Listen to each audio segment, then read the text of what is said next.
We're going to train this grapevine so that it's easier to deal with every year and we get plenty of fruit out of it and it's healthy. We also want each length arm of the cordon to be about 5.5 feet long. We want them to go from vine to vine. So in this case, I'm looking at this vine here, this cane, and I'm saying this cane will extend down. So I'm going to take off this old wood here, and looks like this is going to lay down pretty nice. So I'm going to lay that down and tie it up, and we'll get some spurs out of here. We'll get a lot more fruit next year. What are the spurs? Show us the spurs. That's a spur now. Okay. This is a cane. When it comes out, it's a cane. Then when you trim it, you create a spur. We only need we need about 5 spurs per arm. And what we're trying to get is our spurs to be vertical going up through these catch wires. So it grows up nice and straight, flops over, air flows through, keeps the grapes from getting mold and mildew. And we don't want them too close. We want them about a fist to a spread of your hand apart. So that's just about perfect right there. This one, but I've got 2 here, which I don't need. So I'm going to pick the most vertical, healthy one. In this case, I'd say it's this one. I'm going to count 2 buds and tip it right above the second bud. Now, this is a nice healthy cane. We can turn this into a new cutting. We're going to root it out. Well, is there a special way you cut it? Yeah, you cut it flat on the bottom so you know that's always the bottom and your buds are going up. You want it about 16 inches long.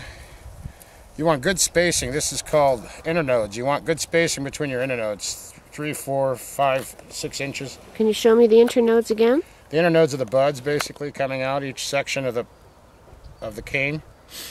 So I'm going to make it about 16 inches long, and then on the tip we're going to cut at an angle so we always know that that's the top and that's the bottom, and that's a nice cane. Now we'll take this and bury it in some sand and we'll callus over the bottom, or we'll root it out, and then we can plant this and get a new grapevine out of it. So now I'm going to take this one off altogether because there's just too many spurs right there, but this again will make a nice cane, a nice cutting. So now I'm going to go ahead and lay this vine arm down.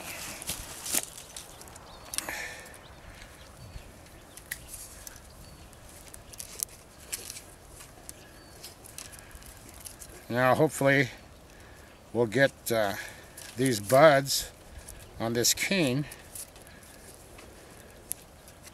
to come out nice and even and create the rest of our arm of our vine.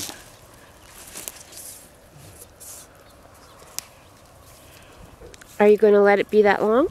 No, I'm not quite done with it. I need to secure it behind here before I tie it down up front more.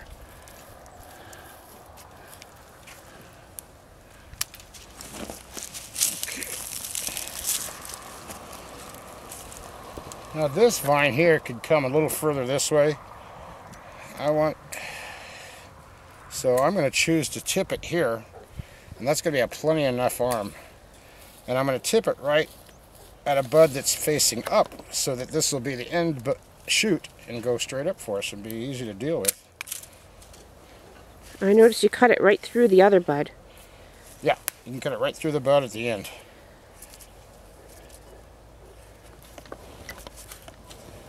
Also leaves yourself a little bit of something to tie the tip down.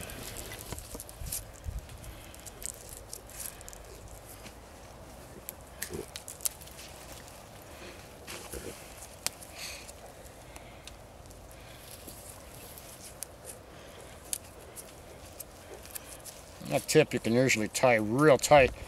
The tying in between I do secure but loose. We don't want it to end up girdling the plant this year when it's trying to get its nutrients out to throughout the plant.